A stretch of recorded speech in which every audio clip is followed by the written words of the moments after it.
Good morning, queer stars. I'm here today with my friend Madrone, or Arbutus, depending on if you're in the US or Canada. I'm Otis Elevator Ashtabula Bell.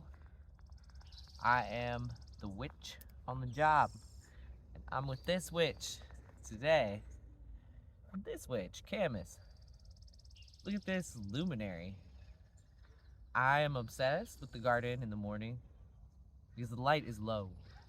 And it makes rainbows first in the clouds and the skies and all the waters and evaporations of the night. And as that eye of the dragon winks the sunrise awake, it wakes me up even in the dark because the energy starts to awaken measurably before the light even hits. The birds sing, the fishes sing, so you can imagine the air and water is all as a song. Even before the light, like in the dark, the chorus awakens. And as this light sliver sweeps across the garden is a light box all morning. Morning. Morning. That's right. Yeah, it's okay. And you can see the mm, cathedral. It's a massive cathedral. The way the cathedral is built with the stained glass, it works the same. It lights up a story and then it goes to the next one. It's a big sundial and it goes around the wheel of story and time. It's a little microcosm of the macro. Um, all the ancestral medicines love that. I'm an acupuncturist, and my ancestors come from coastal peoples of Western and Northern Europe. And there have been found acupuncture points on a mummy named Osi in France. They've dug up. He's 6,000 years old. So we know, that this lineage that worked with the stars and the plants and the points and saw all of the systems, the micros and the macros, on all the channels of energy and all the points that they come in and out of. They're described as an ecosystem, so we're a mini of the macro. And a light box, just like this, on a sundial, and energies sweep through us like the tides. One of the tides is light. You could say winds are another of the tides of the air. This is maybe some of the tides of fire. We've got the tides of waters. Those are the ones we more talk about. Considering those tides today, though, it's important while we're in this light box because it's a dreamy space. And you can even feel that through the screen and lens here as we sit with the oaks in the back and the old knowings of these green glowings. Do you see this green behind me? It's not just grass. We're in an oak grove. My ancestors knew the oaks too. These coastal peoples, ecosystem here in the coast Salish Sea, of the Lekwungen family speaking, people of the Esquimalt Songhees nations, these First Nations that have been here for time immemorial.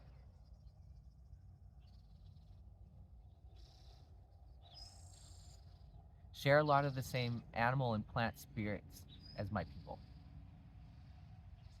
And there's something very deep about it. It's not small. Uh, I have ancestors that were burned in Salem on both sides of my family. I come from a few different lines because even two lines on one side had connection to it that all come from early colonies of the United States and had witchcraft, mental illness, health issues. Also, I'd say just like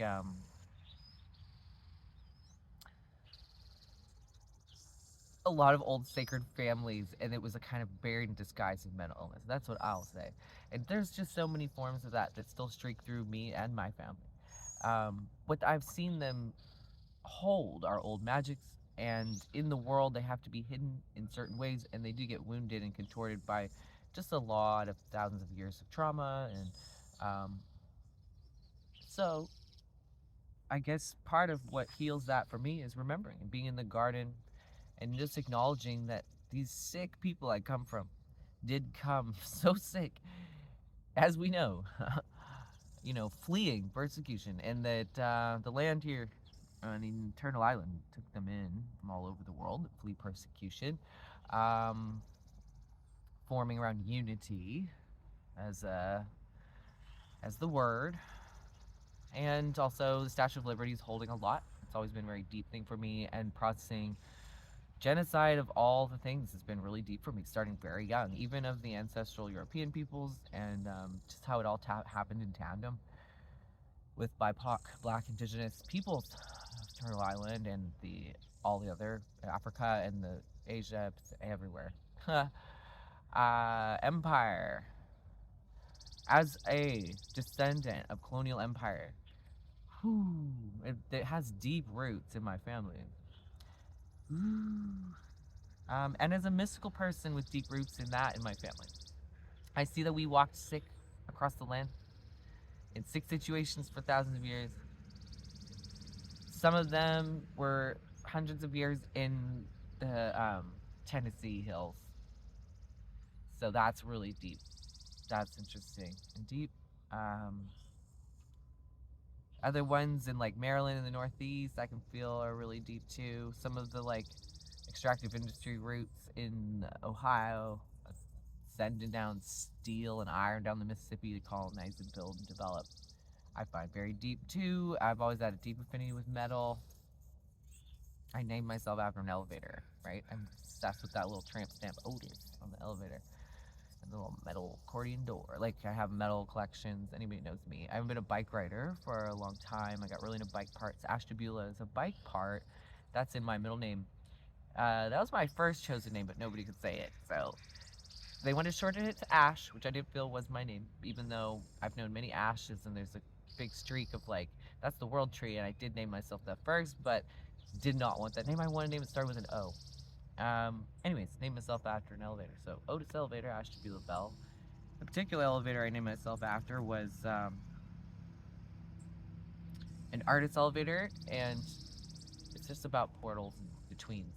So what I guess I bridge is a lot of stuff between the best and the worst. And what the Ashtabula crank was, at the bike part that I named myself after, is pedal from left and right that's fused with one piece axle.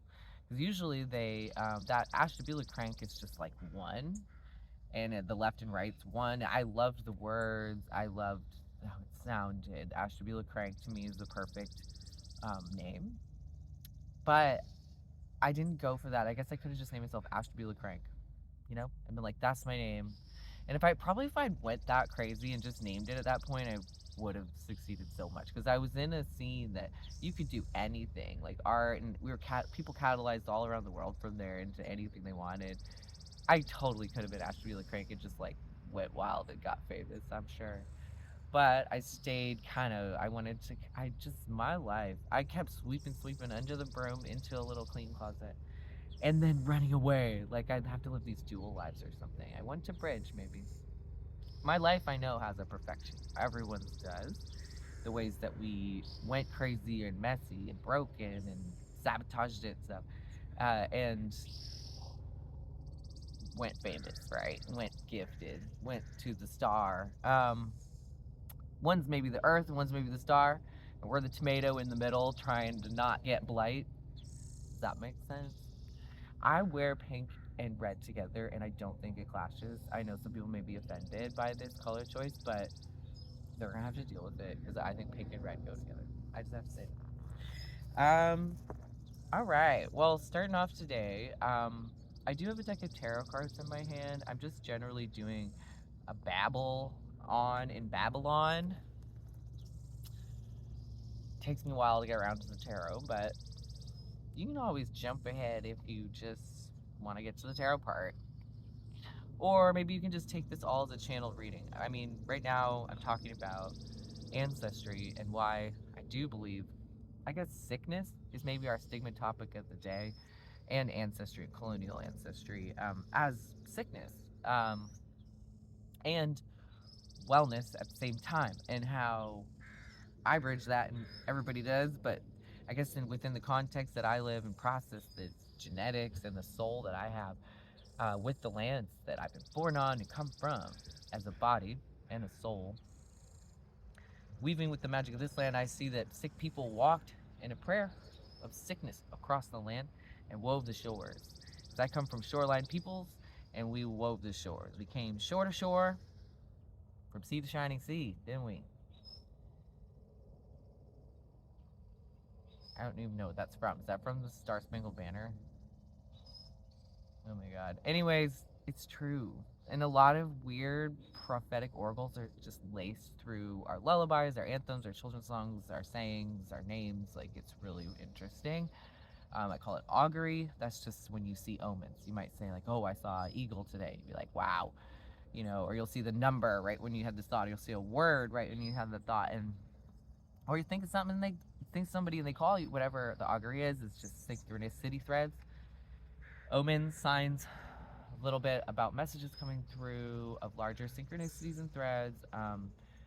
This is a dream body. That's what that is. When it's awakening in your ecosystem and interfacing with your consciousness, sending you messages, whether that's giving you like the right poem and just like, oh my god, it means 10 things to me and it helps me process all this stuff. You know, those are signs. That means your guides are talking to you, and a lot more of that's happening. A lot more of the veils of like all our muck are getting shed and the gifts are getting illuminated and the star bodies. What I see is this gifts for the sick, and I see a lot of shore to shore healings where the sick ancestors and people from all over the world fleeing persecution from so many shorelines came and flocked to the shorelines. If you look in the US at the demographics of the election, just look at where all the Democrats are, all the blues. They're like on these shorelines, and actually where the largest amount of population is on the shorelines too, and diversity. So everybody really in these unification, like persecution, stigma, like journeys of sickness have accumulated around the shorelines, especially in these United States. And it's probably the same in Canada, right? Because there's the prairies and then there's these big cities out on the coast. And primarily that's where the populations are. And there's a lot of polarity between elections and urban rural and also coastal and these like demographics of urban. But we have stuff around rifts around diversity too along there, because it really goes more white and brown, different shades of that. Hummingbird.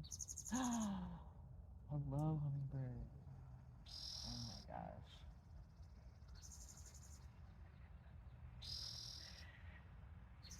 Be still, my heart. So I come and heal just by being around the wild. It is the medicine for my spirit. And wow. My eyes just saw the hummingbird eat nectar out of a Camas flower. It went all around the whole thing like a shrine. It went 3-6 inch stick it thing. I saw it hover. Wow.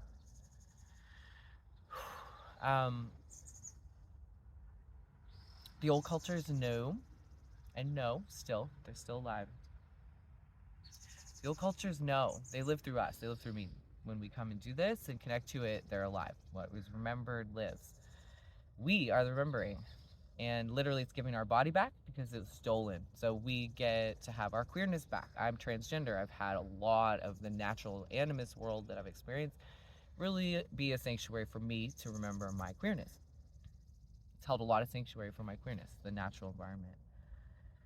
It's funny because humans have these lies in their head of separation and illusion. They're really tainted and contorted and lost from ancestral knowledge and just truth of this whole energetic spirit body dream world where we are all the genders. It's not weird for me to be all the genders in a very visible way. Everyone else is in an invisible way, and the whole thing's a matrix of visible and invisible.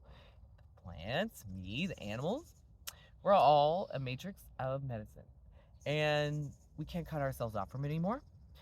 There's been reasons why people have been protected from the truthful knowledge of themselves and each other, and why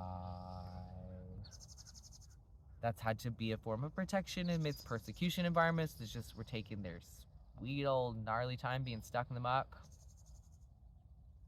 But we're shedding some of that, and it's actually really a time for movement. And I'm aware of, as we all are, now that we have, ironically, all these colonial empires of science and academia affirming to us things like quantum physics, and that everything's also in a material sense really water in our body world, and then also within that just energy and air and tons of space with energetic magnetisms and electromagnetisms, those beautiful other forces, and it's gravity, right? Just these things that hold each other and are being held. And so anyways, that's why I say a matrix or a web.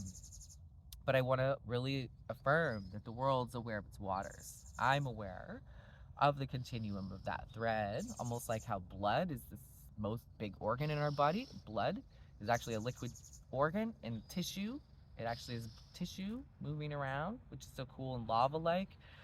We, I want to say, have shared tissue with the greens and the reds. We have our spirit in that form, especially a totally divine continuum of embodiment, and almost like water, right? That just flows right in and out of this whole luminary garden. It's a light box for some of the currents that flow through like light. So when I'm sitting in the garden, I've got cleavers over there. Oh my God, I just really acknowledge their presence. These are true friends of mine. See, I've talked to them. They share their waters with me, which is their spirit body. And I'm a daydreamer, so I catch a lot of visions, messages, feelings, sentient animist information, oracles through those waters. So I asked them, my dear love, Cleavers, what are you a healer of? What's your medicine? I'm so in honor of you, and I'm here to listen because I am interested in healing, and I'm interested in being part of medicine. And I want to know you, and I honor you. And give that offering, sometimes a song, or you can ask what kind of offering it wants. I usually just like give my breath and a song and pray, and like I can give herbs that I've grown, that I love, that symbolize love to me. There's different ones that traditional medicine honors, right? But you can also just give fluids. The plant will tell you. Cleavers loves fluids. I think the plant's really just like energy exchange too. I really, really, really believe in just this energy waters. So it's the dream waters, and that's this beautiful conversation. And it's just not needing this materialism as much. I don't believe. I think it's nice to pray in all kinds of ways and really have all kinds of the old prayers, like the smoke or like and pray. There's so many ways, but the plants I've found, they want to connect through the dream body and through the waters, and they want to tell you messages, cleavers. Um, I'm gonna ask Cleavers if it minds if I pick some because I want to show you. It really doesn't. It wants to be like touched and messed with. It actually is designed to be picked. It's designed for you to walk by it and it sticks to you, you know? This is a sticky plant. They developed Velcro after. Look at that. So Cleavers can just hang out there. Yeah, I picked it. It's like, pick me. And it's definitely for the part of us that wants to be picked. Pick me, pick me, pick me, pick me. Oh my God, that person's so cute. I wish they would pick me to be their lover because they're so cute. Want them to want me, want them to want me, want them to want me, want them to want me. It's psychotic. Oh my God. Look at how mischievous it is too. It like sticks to you when you walk by it. It's like, this is codependency, okay? This plant kills codependency. I'm just gonna stick to you, stick all over you. I love you. I love you. What? You like it too, right? Stick. I've done this to people a lot because I've been just like a shell of a person, so insecure from being brutalized so many ways. In past lives, I came in severely damaged and had a kind of angelic, mystical, sweet, magic quality of that, of course, because when you're brutalized and traumatized, that's where you end up, almost like glowy. And I've been part of a lot. I have contained a lot of medicine because of that sacrifice. I've been beat up and brutalized in this world a lot too. And I have in that way really gone towards like partners, and because I just need to heal. I was like, oh my God, save me, help me. Yeah. I was a younger sibling, and I think it really just leaned into everyone around me supporting me through because of trauma. Sort of. I also rejected support and was really isolating, just sort of. But then that would mean that, like, if somebody was safe, I'd be like, okay, don't leave me. Shh. Cleavers. This literally in your body. Well, I'll just finish that up by acknowledging that, like, that what I was doing is parasitic, vampiric, predatory, part of colonial empire patterns that I carry. We all carry medicine and sickness. And that was part of the sickness that I carried. And there's a lot of sick um, domestic violence stuff and abuse cycles and shame cycles in my family, different places. There's also a lot of really amazing, strong healing relationships. And I have had both. I would say I've had 50-50 of that in my life. Really extraordinary healing. Because being queer and trans has meant that I've had extraordinarily healing relationships, and then also has meant that it's been absolutely brutal. I've just been literally murdered a bunch of times, killed a bunch of times slowly, drained, vampired myself, martyred myself, killed, just. I'm the 12th house Pisces sun, so I believe I'm a cat that literally did die 9 times. I'm past that. I'm in an afterlife. Okay. So, but this is what I do in my afterlife. I think I was in afterlife even when I got here, but by this point in the afterlife, I've died so many times within this life that I am in a really beautiful afterlife now. For 21 years, I was named Heidi, and now I'm 42. So for 21 years, I've been Otis. And at 42, just like the Motorcycles Guide to the Universe, which I have not read yet or seen the movie, I need to. I'm sure I'll see a lot of things I recognize, because a lot of what I've lived is while being kind of in the spell out of it.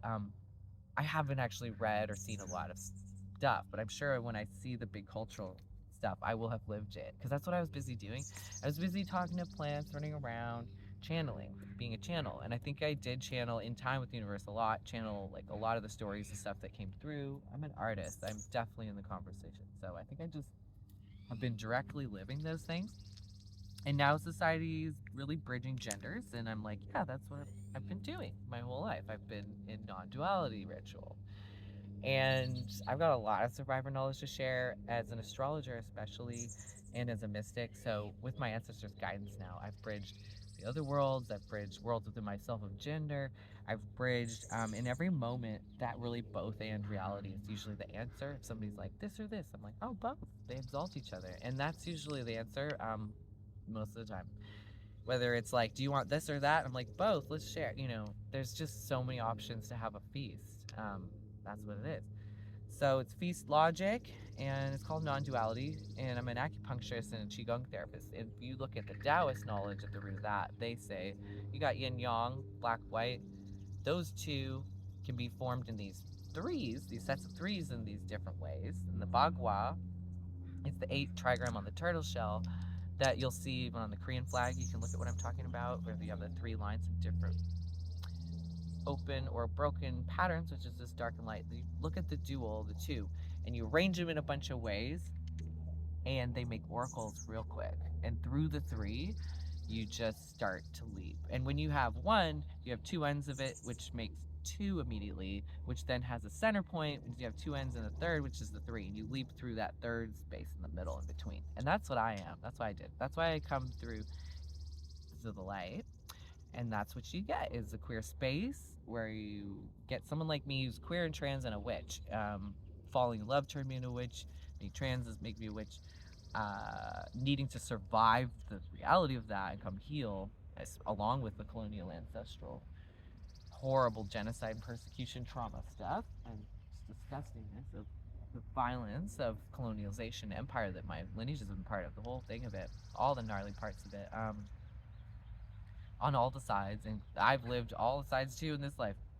It mirrors that. I think I was really individually in this life processing the myriad of that and really seeing, oh wow, there's a wholeness, both genders, both like victim, perpetrator, savior, like that triangle of disempowerment. I think I hopped around on that a lot, did musical chairs dancing on that a lot, different roles with different kinds of status and rank and bridging duality, and really seeing this place in the middle where it's like, this is how you get out of that. You go through the middle, through the wound hole into the wound hole, which is the wagon of gifts. That's in the runes.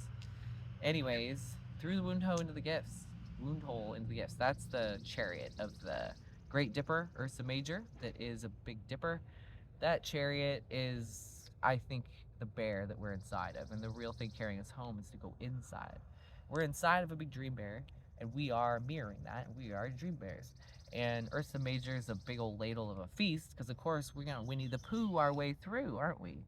And that's what the Taoists knew. You take this and that, left and right, you and me, dum a dum, up and down, back and forth.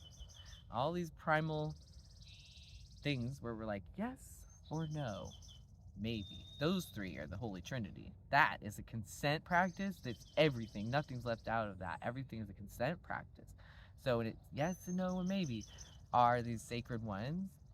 Look at how they make even this boop, boop, boop. See how I start to rock? I'm actually in a healing trance very quickly doing that. And I recommend you bridge your left and right, back and forth, and feel the plumb line in the middle of the between space, whether it's between a 2 and it's a third space, or between the 4 and it's a 5. This place is the odd one, jumps through the middle. And this is a space of individuation. All the odd numbers, 1, 3, 5, they are the one that jump through the middle. That's that streak of red, that dash. We say it's like a fire energy or Mars energy. That's the first house. I'm Aries, Mars. It's where spirit kind of interrupts in the earth and waters, and is that spark in the dark, that light, that streak of love, light, energy. Movement, change. It's a wonder, hey? Oh, it's a wonder. Usually it's just a wonder about something. Boo, I wonder. It goes through the middle. It's like if you're stuck in this and that, I wonder what's in the middle. And usually if you go in from impossibility to being stuck in these fixed states, there's only two. Binary, binary, binary, binary, binary. Like this one that's so codependent and sick, it's like, but I'm alone. And I need you. But I'm alone. And I need you. And there's no way out of this. I'm just stuck doing this thing where if I'm alone, it's not as good as when I'm with you. And I need the two. Like the two just wants the two. You know what I mean? It's like put a ring on it. Like we're married,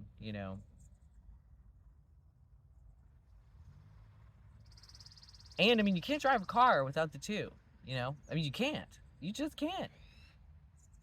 You cannot. And what's frustrating is that they are interdependent. And they'll always be independent. And they'll always be cooperative and together, but they'll always be separate. And they have to deal with this paradox of all those different changing states of interaction, interrelationship.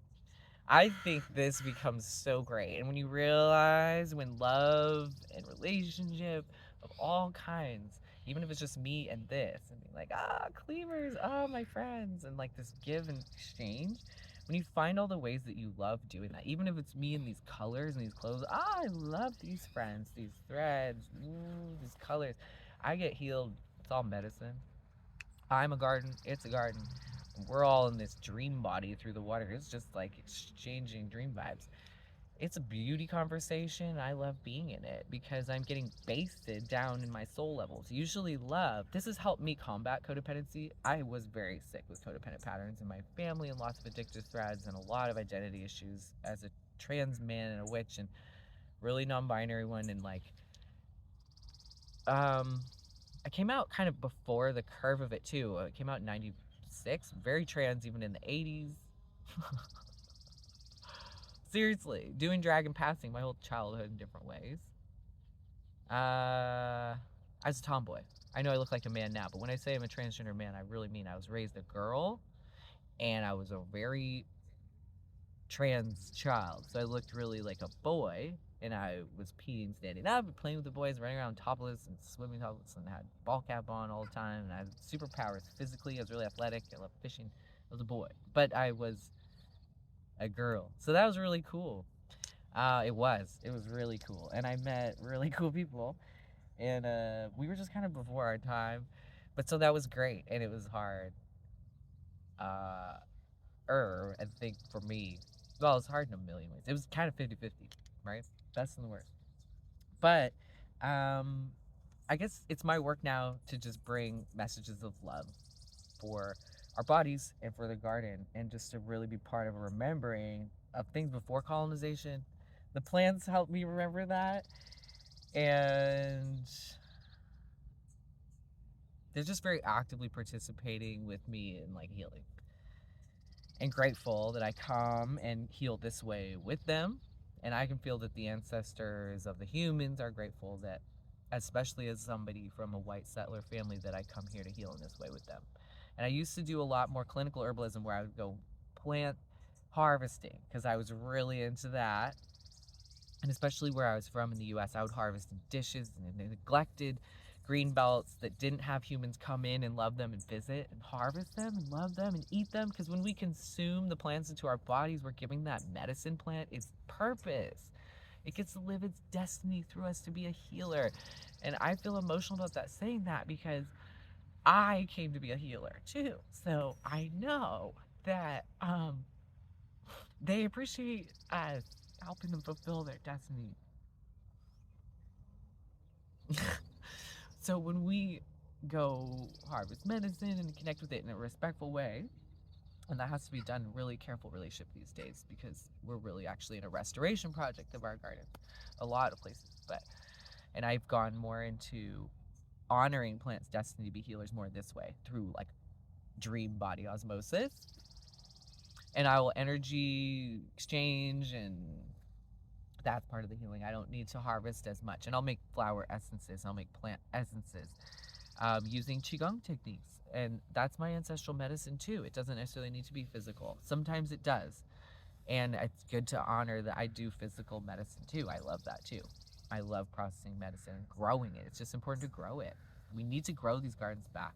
We need to actually really push ourselves in our society, that awakening, that we're growing these gardens and these gardens back. So we need a health and wellness movement, and we're part of it. And we need to be in community efforts of growing the garden back and growing the garden back. That's where to start. That's really it. And take care of all this transformation and composting of all this old sick, be the expressions of that. And so that is part of growing the garden back too. It's just like coming and shedding shame, transmuting it. I'm sitting here in April 2024 facing this big Scorpio full moon, which is a chance to heal and reveal lost hidden magics from ancestry and compost onto the garden all the shame, this pain, trauma, as a big compost dump, especially through a full moon of Taurus energy, wanting to feed the garden all the compost. And if you are farming, and gardening, that you have huge piles of stinky compost that needs to be spread right now. Yeah, they need to go everywhere. It's a big phoenix shit pile. We are the church of that, and this shrine and temple of that is so divine. And our expression of that is growing the garden. We are the mothers of this. We are gay brides of the universe, birthing our new reality every moment. And part of it is just shedding our shame and transmuting that old trauma and pain narrative. I've got a moon shirt on. Just wanted to come out. Anyways, I wear certain things as medicine. This is like a nice cable knit sweater. And people who had old, really good, strong family belongings of attachment, healthy, great attachment, so strong. I love strong, healthy, secure attachment. Just to say that in the conversation about codependency, where we need each other, when we really do interdependency so beautifully, it is, to me, a divine thing on the earth, and so in devoted to that. I think it's so sacred. And these cable knits were signs of ancestors that really did that well, and they would knit cable things into their loved ones' sweaters. I think that's so sweet, and it means all these mystical things and prayers. It's so sweet.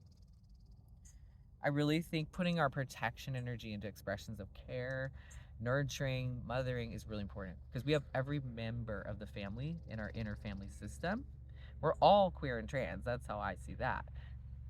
Look at it. You look at your astrology wheel. It's all these family archetypes and different energies of gender. You have them all in there. It's a rainbow. The garden knows that. We all have affinities for certain ones of it, just like them. Some of them are more masculine, some of them are more feminine. They have more fire energy, more air, more water, more earth. Some of them have that, just like us. Those are gendered. Those are different roles within a family system that are more like mom, dad, little brother, little sister, older sister. Those are the four. Those are the equinoxes and the solstices. They make four cornerstones, and then there's three more of those, then that makes 12 of the astrology wheel. You've got every piece of the pie. People talk about this ancestral awakening of spiritual knowledge and identity, where we get to embody and be these awakened descendants and stuff. I think ascension, people are really like, whoa, prophecy. Right now, I think it's really a fulcrum point in the Scorpio new moon between a bunch of eclipses, which are really working us here to do this magic, which I agree we are doing. But I'm like, what does it look like? I'm like, it looks like in each of our subjective lives, whatever healing and medicine looks like. I do this. Some people get up and they dance. Some people get up and just have the perfect cup of coffee and write a poem. And they have a dog that they love and they sit in the perfect light and they just are healing. And it's perfect subjectively. And I do believe we all have that diversity level within us and queerness too, and a family system in there that really gets to shed shame around queerness and transphobia of anything inside or outside that all that needs to be released. We've got tons of genders that we all ancestrally have expressed. They need to not be so repressed and funneled into these little twos. The two are there, sure, right? That's what the whole thing's based on. In the Ashtabula crank, we know that 1, 2, but they're fused, and that takes you somewhere. And actually, I'm more interested in that. And actually, the alchemy zone of